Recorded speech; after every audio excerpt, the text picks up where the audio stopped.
Ce papier signé Ambroise Mamba. L'événement paraît tout de même surprenant pour l'opinion nationale et internationale. Une première depuis 10 ans de l'histoire de la législature de la Troisième République.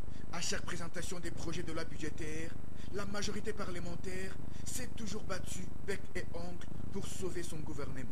Dépassement budgétaire, budget irréaliste et antisocial, mauvaise exécution du budget, absence de reddition des comptes pour certains exercices, toutes ces raisons, même avérées, n'ont jamais convaincu les députés de la majorité à désavouer le gouvernement ou à reporter l'examen d'un projet de loi de finances. Pendant 9 ans pour les 2 mandatures, la majorité présidentielle a toujours privilégié son unité et sa cohésion. Mais hélas, nous sommes à la fin de la législature. Voilà les députés qui discréditent leur propre gouvernement. Démissionnaire, le gouvernement Matata n'inspire pas confiance. Quelles leçons tirées de ces rapports? La première est que l'Assemblée nationale est prise en otage par l'accord politique qui a sanctionné le dialogue politique. L'organe délibérant ne rêve que de l'avènement du gouvernement d'union nationale. Deuxième leçon à tirer, les principes de continuité de l'État ont été bafoués par les députés nationaux.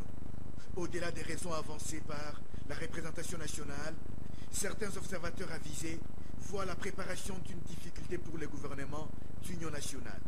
Les missions de ce gouvernement étant connues, mobiliser les fonds pour préparer les élections d'avril 2018. Déjà l'on sait que le Premier ministre issu de l'opposition ne saura défendre un budget dont il n'a pas participé à l'élaboration, encore moins défendre une reddition des comptes dont il n'a pas assisté à l'exécution. Ce sera donc un blocage pour ce gouvernement d'émission, un blocage qui pourrait tirer les choses en longueur, jusqu'à influer négativement sur le chronogramme électoral de la CENI. L'Assemblée nationale a-t-il donc préparé un coup contre les élections? L'avenir nous en dira plus. Crise politique congolaise, le mouvement pour le renouveau et allié sort de son silence et propose son plan de sortie de crise. Son président Clément Kankou a dévoilé les axes principaux de cette démarche qui vise à réconcilier Étienne Tshisekedi et Joseph Kabila. John Lungila et Alain Bianga étaient présents.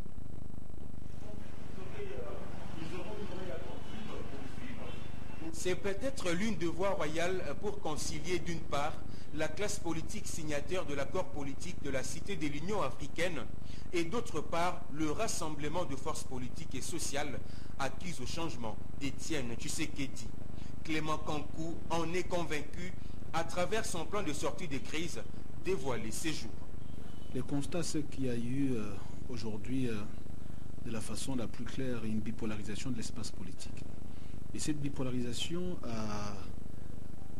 nous a amené dans 2 démarches. Une démarche au niveau de l'Union africaine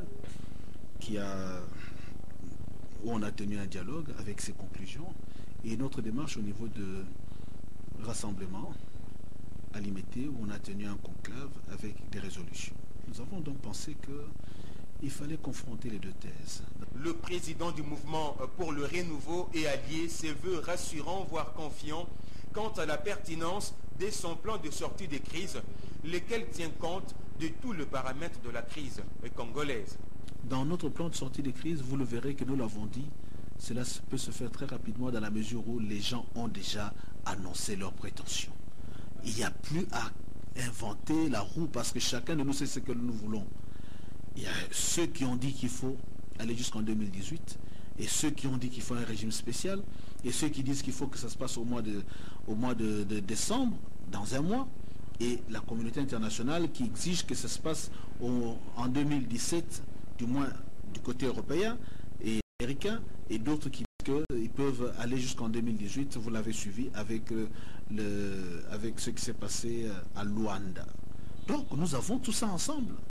Le MR et alliés saluent tout de même la démarche entamée par les évêques de la SENCO, démarche à laquelle Clément Kankou accorde toutes les chances pour des résultats positifs.